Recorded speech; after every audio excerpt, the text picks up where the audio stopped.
दोस्तों नमस्कार, मैं संजय मगूर देश रोजाना के YouTube चैनल पर आपका स्वागत है। दोस्तों पिछले कई दिनों से मैं आपके साथ चर्चा में हूं कि जो देश के अंदर लोकसभा चुनाव होना है 2024 में, और उस चुनाव के अंदर जिसमें कि हरियाणा की 10 लोकसभा सीटों का भी चुनाव होगा, और हरियाणा की 10 लोकसभा सीटें जिनमें कि 2019 के चुनाव में मोदी लहर के रथ पर सवार होकर हरियाणा भारतीय जनता पार्टी ने बहुत गजब का प्रदर्शन किया था। हरियाणा की 10 सीटों पर भाजपा का कब्जा हुआ था। मैं पिछले दिनों से आपसे चर्चा में हूं कि आने वाले समय में जब 2024 का लोकसभा चुनाव होगा तो हरियाणा की क्या स्थिति रह सकती है। क्या इन सीटों पर, जिन 10 सीटों पर भाजपा के सांसद बने थे, क्या फिर से भाजपा अपना परचम लहरा पाएगी, और क्या जो सांसद बने थे भाजपा अपने पुराने चेहरों पर दाव खेलेगी। क्या जो कांग्रेस के प्रत्याशी थे या अन्य दलों के जो नेता थे, क्या वो प्रत्याशी वापस रिपीट किए जाएंगे या उनमें कोई बदलाव होगा। भाजपा अपने पुराने चेहरों पर दाव खेलेगी या भाजपा भी कहीं नए प्रत्याशी उतारेगी, इन सब पर लोगों की नज़र है। पिछले दिनों मैंने आपसे चर्चा की फरीदाबाद की, करनाल की, अंबाला की, रोहतक के बारे में बताया आपको, और इसी कड़ी में आज मैं आपके साथ रूबरू हूँ कुरुक्षेत्र लोकसभा चुनाव को लेकर। कुरुक्षेत्र के बारे में चर्चा करें उससे पहले हमारी स्पेशल रिपोर्ट देखिए। कुरुक्षेत्र लोकसभा निर्वाचन क्षेत्र कैथल और यमुनानगर जिले के हिस्से को कवर करता है। कुरुक्षेत्र लोकसभा सीट पहले कैथल लोकसभा सीट थी और 1977 तक इसका मुख्यालय भी कैथल ही था। 1977 में कुरुक्षेत्र लोकसभा सीट अस्तित्व में आई। वर्तमान में कुरुक्षेत्र लोकसभा निर्वाचन क्षेत्र में 9 विधानसभा क्षेत्र शामिल हैं।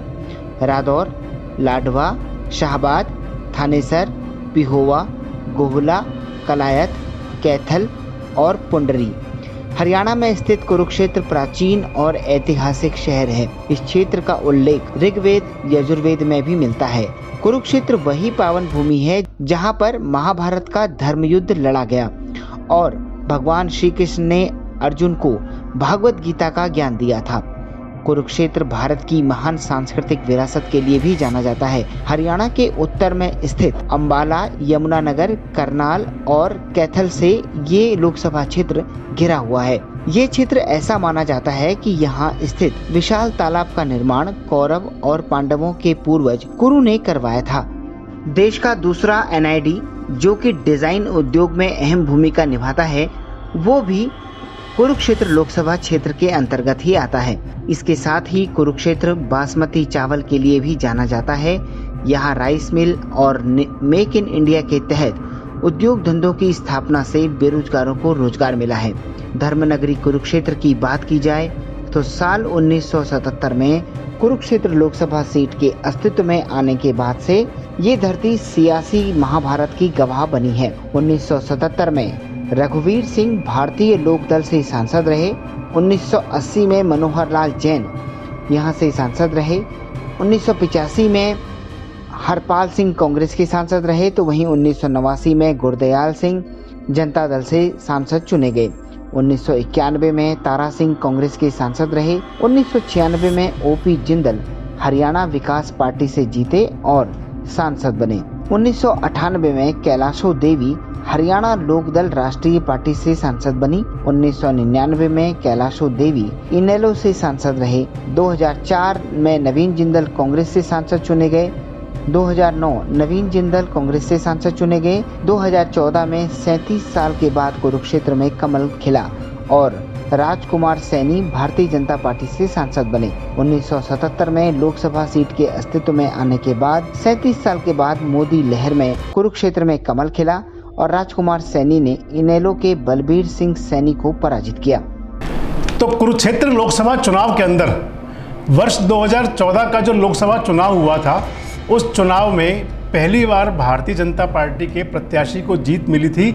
मान लें कि वहाँ कमल खिला था, और उससे पहले यानी कि 1977 से लेकर के और आज तक के 2014 तक के चुनावों में यहाँ पर इंडियन नेशनल लोकदल कहें या लोकदल कहें, यानी कि जो विपक्षी पार्टी होती थी और दूसरी उनके सामने कांग्रेस का आपस में टकराव हुआ करता था। इन दोनों पार्टियों में टक्कर हुआ करती थी।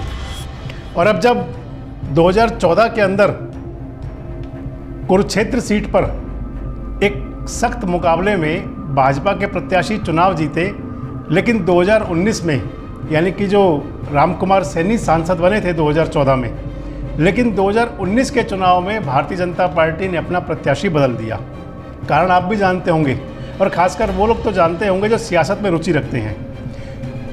सैनी साहब सांसद बनने के तुरंत बाद ही, यानी कि 2014 में जब सांसद बने सैनी, तो उन्होंने उसके कुछ समय बाद ही, जब हरियाणा प्रदेश के अंदर एक आंदोलन चला था, जाट आंदोलन जिसे का नाम दिया जाता है, और जिसकी तपिश में हरियाणा के अंदर काफ़ी दिन तक झुलसाहट रही थी, और उसी दौरान में सैनी साहब ने एक अपना अलग मोर्चा बना लिया था, और उसी अलग मोर्चे पर चलते हुए वो भाजपा से बागी हो गए थे। और उनकी बगावत को देखते हुए 2019 के जब चुनाव लोकसभा के हुए, तो मुख्यमंत्री मनोहर लाल के बहुत करीबी रहे नायब सिंह सैनी, जो उन दिनों में हरियाणा की सरकार में मंत्री भी थे, नायब सिंह सैनी पर भारतीय जनता पार्टी ने भरोसा जताया मुख्यमंत्री मनोहर लाल की अनुशंसा पर, और उस परीक्षा में नायब सैनी खरे भी उतरे। 2019 का जो लोकसभा चुनाव हुआ, नायब सिंह सैनी को 6,88,629 वोट मिले, और जो दूसरे नंबर पर प्रत्याशी रहे वो कांग्रेस के थे निर्मल सिंह, जो पूर्व मंत्री रहे और आजकल वो आम आदमी पार्टी में हैं। निर्मल सिंह को 3,04,038 वोट मिले, तो मान लिया जाए कि लगभग 3,80,000 से ज़्यादा वोटों से नायब सिंह सैनी चुनाव जीते थे। 2019 के चुनाव में एक बहुत बड़ी महत्वपूर्ण बात और थी कि इस चुनाव में अभय सिंह चौटाला, जो इंडियन नेशनल लोकदल के नेता हैं, उन्होंने अपने पुत्र अर्जुन चौटाला को भी चुनाव मैदान में उतार दिया था।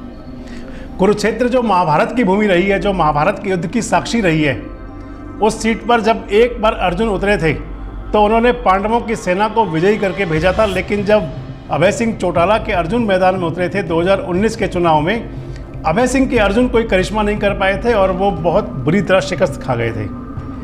आगे बढ़ने से पहले आपको ये बता दें कि जो कुरुक्षेत्र का संसदीय क्षेत्र है, ये जाट बाहुल्य क्षेत्र है। इसके अंदर सबसे अधिक जो मतों की संख्या अगर जातिगत आधार पर देखें तो सबसे अधिक संख्या जाट मतदाताओं की है। लेकिन दूसरी बात यह है कि लंबे समय से यहाँ कोई जाट सांसद नहीं बना, और अगर यही कहा जाए कि चौधरी अभय सिंह चौटाला में के मन में कहीं ना कहीं ये बात हिलोर मारती है, क्योंकि अभय सिंह चौटाला खुद भी कुरुक्षेत्र से लोकसभा का चुनाव लड़ चुके हैं। जब 2019 का लोकसभा चुनाव हुआ तो अभय सिंह चौटाला ने उसी मुराद के साथ, या सोच लें कि उसी इच्छा के साथ में, कि क्योंकि वहाँ पर जाट समुदाय की वोट ज़्यादा है तो हक भी बनता है, इसलिए अभय सिंह चौटाला ने अपने पुत्र अर्जुन पर दाव खेला। हालांकि कोई करिश्मा नहीं हुआ, लेकिन जब चुनाव में एंट्री हुई थी अर्जुन चौटाला की, तो उस समय कयास बड़े बड़े लगाए गए थे। खैर, अब बात हम कर रहे हैं 2024 की, कि 2024 के चुनाव में क्या हो सकता है। तो 2024 के लोकसभा चुनाव में, जिसके लिए कि सभी पार्टियों ने अपने तीर तर्कश तैयार कर लिए हैं, सभी पार्टियां अपनी पूरी तैयारी में हैं, और जब कुरुक्षेत्र की बात होगी तो क्योंकि कुरुक्षेत्र महाभारत का साक्षी रहा है, कुरुक्षेत्र वो लोकसभा क्षेत्र है जिसने अधर्म के खिलाफ धर्म की जीत हुई, अन्याय के खिलाफ न्याय की जीत हुई। कुरुक्षेत्र वो संसदीय क्षेत्र है जहां धर्म युद्ध में अर्जुन के साक्षी भगवान कृष्ण खुद बने थे। और अगर मान लिया जाए कि कुरुक्षेत्र लोकसभा का न केवल हरियाणा बल्कि पूरे देश के अंदर आध्यात्मिक, पौराणिक और राजनीतिक महत्व है, इसलिए कुरुक्षेत्र की लड़ाई पर सभी राजनीतिक दल अपनी पूरे दांव भी चलते हैं। अगर हम कुरुक्षेत्र की बात करें तो कुरुक्षेत्र लोकसभा सीट वो सीट है जहां पर एक पिता और पुत्र भी सांसद रहे, यानी कि ओम प्रकाश जिंदल सांसद रहे थे 1996 में हरियाणा विकास पार्टी की टिकट पर, और उसके बाद 2 बार उनके पुत्र नवीन जिंदल सांसद रहे 2004 और 2009 में। 2014 में नवीन जिंदल पिछड़कर तीसरे स्थान पर आ गए थे, और 2019 में नवीन जिंदल ने चुनाव ही नहीं लड़ा था। कारण कोई भी रहे हों, लेकिन अब बात जब 2024 की हो रही है तो 2024 को लेकर सभी पार्टियां अपनी पूरी तैयारी में हैं। बात अगर भारतीय जनता पार्टी की करें तो नायब सिंह सैनी 2019 में सांसद तो बने, लेकिन आज अगर उनके परफॉर्मेंस की बात की जाए तो जो सियासी हलकों में जो चर्चाएं चलती हैं, जो सियासी सूत्र बताते हैं, तो नायब सिंह सैनी की पकड़ कहीं कमज़ोर हुई है।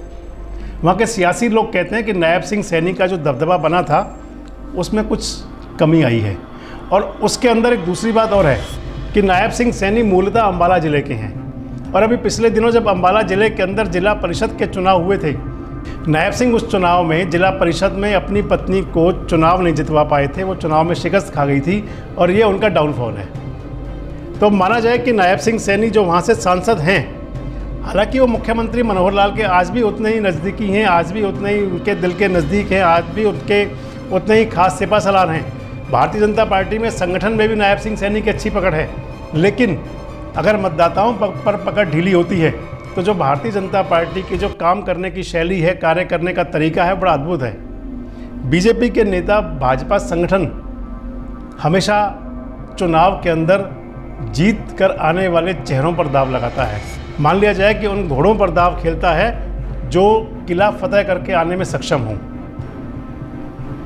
हालांकि हम ये नहीं कह रहे कि नायब सिंह सैनी वहाँ कमज़ोर हो गए या ऐसा कुछ हुआ, लेकिन जो सियासी सूत्र बता रहे हैं वो कुछ ऐसा इंगित करते हैं कि नायब सिंह सैनी की पकड़ कमज़ोर हुई है। तो ऐसे में क्या भारतीय जनता पार्टी किसी और चेहरे पर भी दाव खेल सकती है? ये सब भविष्य की बातें हैं, समय के गर्भ में हैं। हालांकि वहाँ काफ़ी लोग तैयारी कर रहे हैं और भाजपा के अंदर बड़े नेता भी हैं, संगठन से लेकर आरएसएस से लेकर और भाजपा से जुड़े हुए कई बड़े नेता आज भी पार्टी के अंदर हैं। लेकिन क्योंकि पिछला चुनाव नायब सिंह सैनी एक बड़े अंतर से जीते थे, तो उनकी भी उम्मीदवारी को सीधे सीधे खारिज तो नहीं किया जा सकता, लेकिन क्योंकि सियासी हलचल कुछ अलग इशारे कर रही हैं, तो मान लिया जाए कि भारतीय जनता पार्टी के प्रत्याशी में कुछ रद्दोबदल भी हो सकता है, कुछ उठापटक भी हो सकती है। दोनों बातें हो सकती है। नायब सिंह सैनी पर दाव खेला भी जा सकता है और नहीं भी। निर्मल सिंह कांग्रेस छोड़ चुके हैं, वो आम आदमी पार्टी में है। तो ऐसे में क्या निर्मल सिंह आम आदमी पार्टी के टिकट पर चुनाव लड़ सकते हैं? इस पर भी नज़र रहेगी। अगर अगली बात करें तो जननायक जनता पार्टी और आम आदमी पार्टी का पिछले लोकसभा चुनाव में 2019 में गठबंधन हुआ था, और अब जननायक जनता पार्टी 2019 के बाद जब विधानसभा चुनाव हुए 10 विधायकों के साथ आजकल हरियाणा में भाजपा के साथ सरकार में साझीदार है। लेकिन क्योंकि जो खबरें आ रही हैं वो खबरें कुछ इस प्रकार की हैं कि जैसे जज्बा और भाजपा में खटास बढ़ती जा रही है, ऐसे में अगर ये गठबंधन टूटता है तो फिर जननायक जनता पार्टी का भी कोई प्रत्याशी कुरुक्षेत्र में जरूर दाव चलेगा। बात बहुजन समाज पार्टी की भी आएगी। तो 2019 के लोकसभा चुनाव में बहुजन समाज पार्टी का जो प्रत्याशी था शशि, वो तीसरे स्थान पर रहे थे। ऐसे में जो चुनावी समीकरण है वो काफ़ी गड़बड़ाया हुआ रहेगा। सभी पार्टियां इस बात पर गौर करेंगी कि उनका जो प्रत्याशी हो, जिस चेहरे पर वो दाव लगाएं, वो चुनाव जीतने के बहुत नज़दीक हो। तो 2019 के चुनाव परिणाम को देखते हुए, जिसमें कि भाजपा के प्रत्याशी ने बड़ी जीत दर्ज की थी, लेकिन अन्य पार्टियों के प्रत्याशी जो थे, चाहे वो कांग्रेस के थे या अन्य लोग थे, वो अपनी पार्टियां बदल चुके हैं। अर्जुन चौटाला भले ही आज इंडियन नेशनल लोकदल के, क्योंकि वो बड़े नेता हैं, इनेलो में ही हैं, लेकिन क्या इस चुनाव के अंदर भी अभय सिंह चौटाला, जो उनकी इच्छा रही है कुरुक्षेत्र के लोकसभा चुनाव में अपनी पार्टी की तरफ से अपने पुत्र को या खुद या कोई ऐसा दाव खेल सकते हैं? क्या नवीन जिंदल की वापसी कुरुक्षेत्र में हो सकती है? इन सब बातों पर नज़र रहेगी। और इन सब बातों पर नज़र रहने के बाद जब 2024 के चुनाव में प्रत्याशी खड़े होंगे, कौन प्रत्याशी आएंगे, उनका जातीय समीकरण कैसा होगा, उनकी राजनीतिक पकड़ कैसी होगी, उनके संगठन में कैसी पकड़ होगी, इस सब पर तय करेगा कि चुनाव परिणाम क्या होंगे। और इसके साथ साथ दूसरी बात जो मुख्य रहेगी वो ये रहेगी कि भारतीय जनता पार्टी के जो प्रत्याशी होंगे उनके खिलाफ क्या कोई संयुक्त विपक्ष का प्रत्याशी भी हो सकता है, या उनके खिलाफ कांग्रेस और उसके बाद में कोई और ऐसा मोर्चा बन सकता है जिसका एक प्रत्याशी आए। इन सब बातों पर नज़र रहेंगी, क्योंकि चुनाव के अंदर जातीय समीकरण और इसके साथ साथ जो चेहरे होते हैं वो बहुत असर डालते हैं। उन्हीं से तय होता है और जनता तय करती है कि वो किसको अपना नेता चुने, किसको अपना सांसद और विधायक बनाएं। क्योंकि पहले चुनाव लोकसभा का होगा और उस लोकसभा चुनाव पर ही हरियाणा का भी दारोमदार रहेगा, जो बाद में हरियाणा का विधानसभा चुनाव होना है। इसलिए लोकसभा चुनाव एक अग्नि परीक्षा होगी सभी राजनीतिक दलों की। चुनाव कैसा होगा, कौन चेहरे होंगे और कुरुक्षेत्र का अगला सांसद, अगला माननीय कौन होगा, जिज्ञासा आपकी भी होगी और नज़र हम भी रखते हैं और समय समय पर आपको इस प्रकार के समाचारों से अवगत कराते हैं, रूबरू कराते हैं। बस हमारे साथ जुड़े रहें इस प्रकार की खबरों को देखने के लिए और देखते रहें देश रोजाना। नमस्कार, धन्यवाद। हमारे साथ जुड़े रहने के लिए देखते रहिए देश रोजाना का YouTube चैनल सब्सक्राइब कीजिए। साथ ही देश रोजाना की खबरें सबसे पहले देखने के लिए प्रेस कीजिए बेल आइकन।